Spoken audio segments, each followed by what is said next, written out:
नमस्कार मित्रांनो आणि स्वागत आहे तुमचं माझ्या चॅनलमध्ये ज्याचं नाव आहे नॉलेज हब. आणि आजचा टॉपिक आहे की प्रवेश आणि प्रतीक्षा यादी दोन्हीवरती अपडेट आपण बघणार आहोत आणि डिस्कस करणार आहोत. तर यापूर्वी जर तुम्ही चॅनलला सबस्क्राईब केलं नसेल तर नक्कीच सबस्क्राईब करा, कारण आपण डेली बेसिसवरती वेटिंगमध्ये जे मुलं मुली आहेत आणि त्यांच्या पालकांसाठी हे अपडेट्स डेली बेसिसवर देत आहो. आणि उद्याचा शेवटचा दिवस आहे ॲडमिशन्सचा, तर आपण डेली बेसिसवर त्याच्यावरती डिस्कस करत आहोत. तर मी पुन्हा एकदा सांगेल, जर तुम्ही या चॅनलला सबस्क्राईब केलं नसेल तर नक्की सबस्क्राईब करा आणि तुमचे काही प्रश्न असतील तर मला नक्की कॉमेंट सेक्शनमध्ये विचारा, आपण त्याच्यावरती डिस्कशन करू. तर चालू करूयात व्हिडिओ.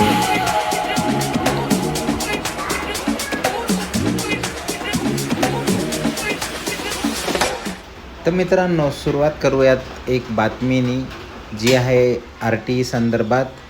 पहिल्या सोडतीनंतर 3000वरून अधिक जागा रिक्त, सर्वांना शिक्षण हक्क प्रवेश प्रक्रिया. तर ही स्पेसिफिक जी बातमी आहे ती नाशिकची आहे, लोकसत्ताची आहे, पण आपल्याला याच्यातून काहीतरी निष्कर्ष निघणार आहेत. तर बातमी काय आहे? RTE ॲडमिशन 2024 सर्वांना शिक्षण हक्क कायद्याअंतर्गत प्रवेशासाठी जाहीर झालेल्या पहिल्या सोडतीत जिल्ह्यात 4807 जागांसाठी निवड झाली.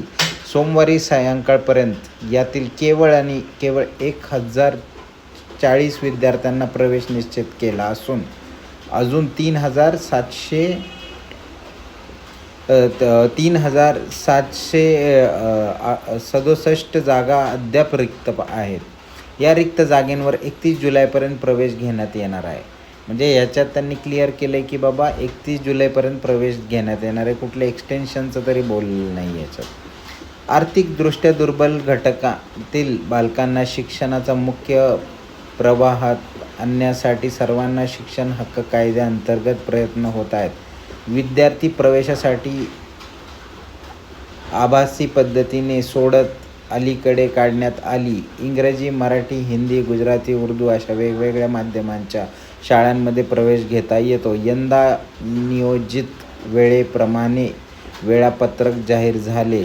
पालकांकडून अर्ज भरण्यास सुरुवाती झाली, परंतु प्रक्रियेवर आक्षेप घेण्यात आल्याने प्रक्रिया न्यायालयीन प्रक्रियेत अडकली. राज्यात 9,217 शाळांमध्ये 1,05,223 जागा उपलब्ध असून यासाठी 2 लाखाहून अधिक अर्ज आलेले आहेत. नाशिक जिल्ह्यात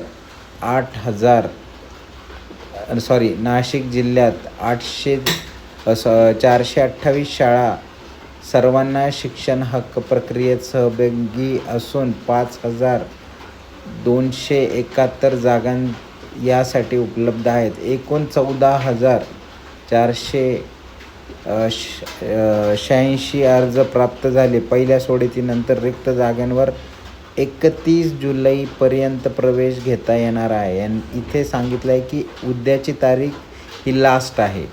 सर्वांना शिक्षण हक्क कायद्याअंतर्गत साधारण जून अखेरपर्यंत प्रवेश प्रक्रिया पूर्ण होते. यंदा ही प्रक्रिया न्यायालयीन प्रक्रियेमुळे लांबली, यामुळे विद्यार्थ्यांचे मोठ्या प्रमाणावर शैक्षणिक नुकसान झाले.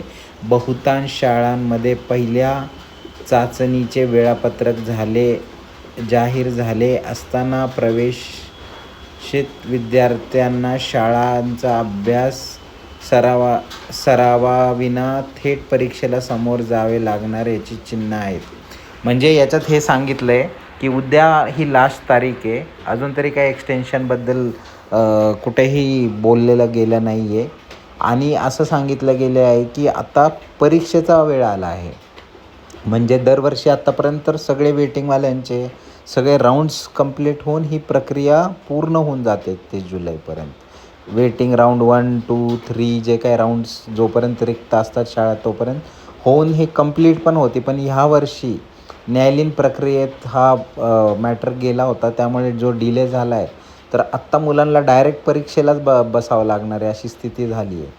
त्यामुळे ह्या एक कारणामुळे पण मला म्हणजे वैयक्तिक असं वाटतं आहे की अजून तरी एक्सटेन्शन भेटण्याचे चान्सेस कमी आहेत.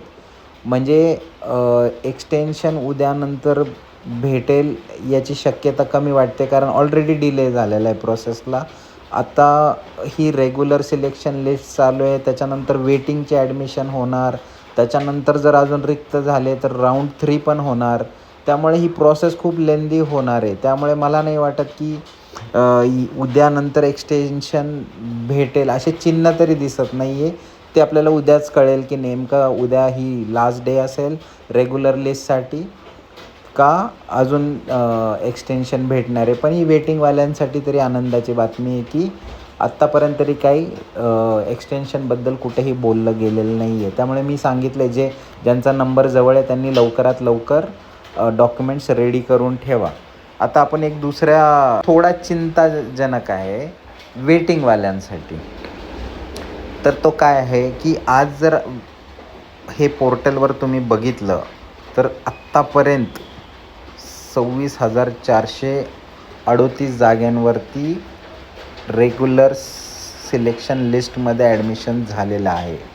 म्हणजे काल हा आकडा 20,000 होता, आज 26,000, म्हणजे जवळजवळ 6,500 ॲडमिशन्स आज आत्तापर्यंत. दुपारी मी हा व्हिडिओ साधारण 3 वाजता बनवतो आहे, तर आत्तापर्यंत तरी 26,000 प्लस ॲडमिशन झालेत. जर तुम्ही कालचा व्हिडिओ बघितला नसेल तर मी तुम्हाला सांगेल की तुम्ही कालचा व्हिडिओ देखील बघा, ज्याच्यात आपण मॅक्सिमम 31 जुलैपर्यंत 35,000पर्यंत ॲडमिशन होतील असा अंदाज दिलेला आहे.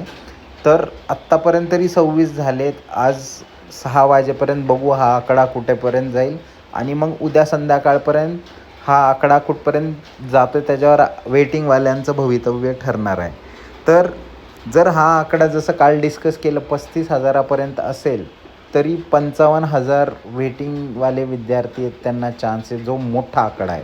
म्हणजे ऑलमोस्ट 80 ते 90% लोकांनी तरी त्याच्यावरती होप्स आहेत आणि ॲडमिशन होण्याचे चान्सेस पण बनत आहेत. त्यामुळे मी तुम्हाला सांगेल की उद्याचा दिवस फार महत्त्वाचा आहे. उद्या इव्हनिंगला काय अपडेट येतं हे बघणं फार महत्त्वाचं आहे. जर एक्सटेन्शन दिलं नाही तर लगेच आपल्याला 31 नंतर ही यादी सेकंड राऊंडची प्रसिद्ध होताना दिसेल, ज्याच्यामध्ये वेटिंग लिस्टवाल्यांचे जे नावं आहेत त्यांच्या प्रायोरिटी प्रमाणे त्यांना सिलेक्टेडमध्ये घेतलं जाईल आणि त्यांना SMS सेंड केले जातील. तर उद्याचा दिवस फार इम्पॉर्टंट आहे. चॅनलला सबस्क्राईब केलं नसेल तर सबस्क्राईब करा. आपण ह्याचा अपडेट इमिडिएटली भेटल्या देणार आहे. त्यामुळे चॅनलला सबस्क्राईब करून ठेवा आणि तुम्हाला जर काही प्रश्न असतील तर तुम्ही नक्की विचारा.